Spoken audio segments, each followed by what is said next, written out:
শাহিদুর রহমান, আপনি বলবেন যে পবিত্র কালামে পাকের তেলাওয়াতের গুরুত্ব নিয়ে কোরআনুল কারীম আল্লাহ তাআলা কি বলেছেন? ইন্নাল হামদুলিল্লাহ ওয়াসসালাতু ওয়াসসালামু আলা রাসূলিল্লাহ ওয়া আলা আলিহি ওয়া আসহাবিহি ওয়া মান ওয়ালা, আম্মা বা'দ। প্রথমে আপনাকে মোবারকবাদ জানাচ্ছি আমাকে আজকে ইনভাইট করার জন্য।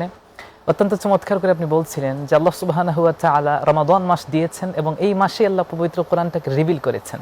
এ সম্পর্কে আমরা যদি পবিত্র কোরআনুল কারীমের মধ্যে একটু সার্চিং করি তাহলে দেখতে পাই পবিত্র কোরআনুল কারীমের 2 নম্বর সূরা সূরাতুল বাকারার 185 নম্বর আয়াতে আল্লাহ সুবহানাহু ওয়া তাআলা অত্যন্ত চমৎপ্রদভাবে এই বিষয়টাকে ফুটিয়ে তুলেছেন। আল্লাহ বলছেন, শাহরু রমাদান আল্লাযী উনজিলা ফীহিল কুরআন হুদাল লিন-নাস ওয়া বায়্যিনাতিম মিনাল হুদা ওয়াল ফুরকান। আল্লাহ বলছে শাহরু রমাদান, এটা হচ্ছে রমাদান মাস। কেমন? আল্লাযী উনজিলা ফীহিল কুরআন, যে মাসে আল্লাহ পবিত্র কোরআনটাকে রিভিল করেছেন, নাজিল করেছেন, অবতীর্ণ করেছেন। কেন? আল্লাহ বলছেন এটা হুদাল লিন-নাস, সমস্ত মানুষের জন্য হেদায়েত স্বরূপ।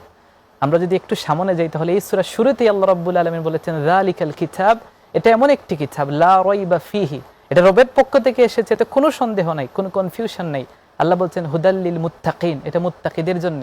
অন্যত্র আল্লাহ বলেছেন হুদাল লিন-নাস আম্মাতান, সমস্ত মানুষের জন্য। এটা শুধু মুসলমানদের যে পবিত্র কোরআন নাই, পবিত্র কোরআন সমস্ত মানুষের জন্য। যে চাইবে অনুসরণ করবে, আর যে অনুসরণ করবে আল্লাহ বলছেন এর দ্বারা তারা হেদায়েত পাবে, সুপথ প্রাপ্ত হবে। সুবহানাল্লাহ। তারপর আল্লাহ কি বলছেন? আল্লাহ রাব্বুল আলামিন বলছেন এটা হচ্ছে এমন কোরআন যেটা সত্য এবং মিথ্যার মধ্যে পার্থক্য সৃষ্টি করে। হক বাতিল যদি কেউ চিনতে চায় সেজন্য পবিত্র কোরআনুল কারীমের দ্বারস্থ হয়। আমরা যে হাদিসের মধ্যে একটু দৃষ্টিপাত দেখি, আল্লাহর হাবিব সাল্লাল্লাহু আলাইহি ওয়াসাল্লাম বলেছেন যে ব্যক্তি পবিত্র কোরআন দিয়ে কথা বলে, কোরআন দ্বারা যে ব্যক্তি মানুষকে আহ্বান করে, মান দাআ ইলাল কোরআন, যে কোরআন দ্বারা মানুষকে আহ্বান করে, দাআ ইলা সিরাতুল মুস্তাকিম, সে পবিত্র কোরআন দ্বারা আহ্বান করে অন্যদিকে নেয় নাই, সিরাতুল মুস্তাকিমের মধ্যে নেই। সিরাতুল মুস্তাকিমটা কি? আমরা মুমিন, প্রত্যেক ওয়াক্তে নামাজ আদায় করি। দেখি আমরা প্রত্যেক ওয়াক্তের প্রত্যেক নামাজের শুরুতেই আমরা যে তিলাওয়াত, যে সূরা দিয়ে শুরু করি সেটা সূরাতুল ফাতিহা। এই সূরাতুল ফাতিহা ছাড়া নামাজ হয় না। এই জায়গার মধ্যে আমরা প্রতিদিন বলতেই থাকি ইহদিনাস সিরাতাল মুস্তাকিম, আল্লাহ আমাদেরকে সিরাতে মুস্তাকিম দেন। এটা কোনটা? আল্লাহ রাব্বুল আলামিনকে আমরা সাথে সাথে বলে দিই এটা হচ্ছে আনআমতা আলাইহিম, আপনার নিয়ামতপ্রাপ্ত বান্দারা যেই পথে চলে গেছেন সেই পথটাই আমরা চাই। আল্লাহ রাব্বুল আলামিন এই পবিত্র কোরআনুল কারীমটা শুরু থেকে শেষ পর্যন্ত এমনভাবে সাজিয়েছেন। দেখেন বিসমিল্লাহির রহমানির রহিম দ্বারা পবিত্র কোরআন স্টার্টিং হয়েছে। আল্লাহ বলছেন বিসমিল্লাহ, এই বিটা যদি আমরা গ্রহণ করি, বাটাকে একদম শেষে মিনাল জিন্নাতি ওয়ান নাসের সিন যদি গ্রহণ করি তাহলে দেখবেন বা এবং সিন যুক্ত করলে বাস হয়। আল্লাহ বলছেন পবিত্র কোরআনটা লুভ, এর সংস্পর্শে যাও, পবিত্র কোরআনটা যদি তুমি অ্যাকসেপ্ট করতে পারো বাস তোমার জন্য এটাই যথেষ্ট। সুবহানাল্লাহ। হাদিসের মধ্যে আল্লাহর হাবিব সাল্লাল্লাহু আলাইহি ওয়াসাল্লাম বলেছেন যে ব্যক্তি পবিত্র কোরআনুল কারীম দ্বারা বিচার কার্য ফয়সালা করে, আদালা, সে ন্যায় বিচার করে, অন্যায় বিচার করে না।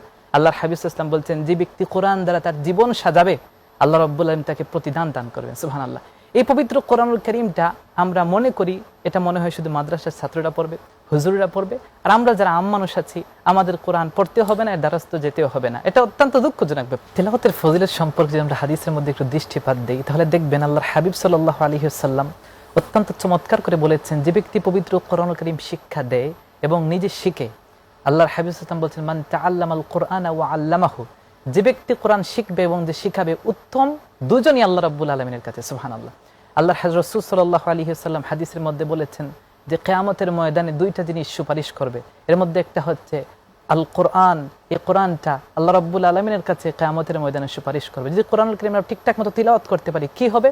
দেখেন হাদিসের মধ্যে আল্লাহর রাসূল সাল্লাল্লাহু আলাইহি ওয়াসাল্লাম অত্যন্ত চমৎকার করে বলেছেন মান কারা আল কোরআনা হারফান, কেউ যদি পবিত্র কোরআন থেকে একটা অক্ষর তিলাওয়াত করে খালেস নিয়তে, আল্লাহ রাব্বুল আলামিন তাকে 1টা 2টা সওয়াব দিবেন না, আল্লাহ রাব্বুল আলামিন তাকে 10টা নেকি দান করবেন। সুবহানাল্লাহ।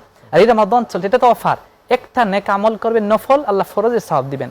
কেউ যদি পবিত্র কোরআনুল কারীম এই রমাদানে খতম করতে পারে, 1 খতম কোরআন করলে আল্লাহ 70 খতমের সওয়াব দিবেন। সুবহানাল্লাহ। এই পবিত্র কোরআনটা আমাদেরকে সহি শুদ্ধভাবে পড়তে হবে। পবিত্র কোরআন বলছে ওয়ারাত্তিলিল কোরআনা তারতিলা, পবিত্র কোরআন তো পড়বা ঠিক, ভুল পড়লে আল্লাহ গুনাহ দিবেন।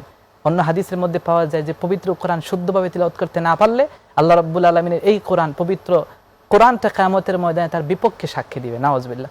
আমাদের জন্য একটা অফার চলছে, আমরা দেখেছি যে সরকারিভাবে আমাদের স্কুল মাদ্রাসা সবকিছু বন্ধ আছে। এই সুযোগটা যখন আমরা কাজে লাগিয়ে পবিত্র কোরআনুল কারীমটা সহি শুদ্ধভাবে তিলাওয়াত করি, এই সহি শুদ্ধভাবে তিলাওয়াত কেন করব? হাদিসের মধ্যে আল্লাহর হাবিব সাল্লাল্লাহু আলাইহি ওয়াসাল্লাম বলেন হাসিনুল কোরআন বিআসওয়াতিকুম, তোমরা সুন্দর কণ্ঠে সহি শুদ্ধভাবে পবিত্র কোরআন তিলাওয়াত করো। আমরা জানি কিন্তু এরকম বহু খেদমতের প্রতিষ্ঠান রয়েছে, যেমন সিলেটে আমাদের আল্লামা ফজলুল ইসলাম রাহমাতুল্লাহ আলাইহির একটা খেদমত, এটা শুধু সিলেটে সীমাবদ্ধ না, আপনি ঢাকা বলেন, আমাদের ঢাকার বিভিন্ন শাখা আছে, খিলগাঁও সহ অনেকগুলো জায়গার মধ্যে আছে। এরপর আপনার কুমিল্লা দেখবেন, চাঁদপুর সহ, বরিশাল সহ বিভিন্ন জায়গায় আল্লামা ফুলতুলি দেশের বাহিরেও সাহেবের আছে, খেদমতটা আছে। এমনকি গোটা ওয়ার্ল্ডের মধ্যে এটা ছড়িয়ে ছিটিয়ে আছে। শুধু তাই না, এটা তখন অনলাইনের মাধ্যমে শিখতে পারবেন। এছাড়া অন্যান্য প্রতিষ্ঠান আছে, এই যে আল্লাহর ওলিদের খেদমতগুলো আছে, এগুলো যদি আমরা এই রমাদানে একটি মাস সুযোগ দিতে পারি, শুধু একটা মাস পবিত্র কোরআন সহিহ শুদ্ধভাবে তিলাওয়াতের জন্য আমাদের জন্য এনাফ হয়ে যাবে, পারফেক্ট হয়ে যাবে। কিন্তু আমাদের অভিভাবকদেরকে আমরা বলবো যে এই রমাদানের সময়টুকু নিজেরা পবিত্র কোরআন তিলাওয়াত করেন, সন্তানদেরকে শিখান, দেখবেন এই পবিত্র কোরআন আপনার জন্য নূর হবে। আল্লাহর হাবিব বলেছেন, আলাইকুম বিল কোরআন, কোরআনটা আবশ্যক করে নাও নিজেদের জন্য, দেখবা কোরআনটা তোমার জন্য নূর হবে, জ্ঞান চমৎকার বৃদ্ধি বলছেন। করবে।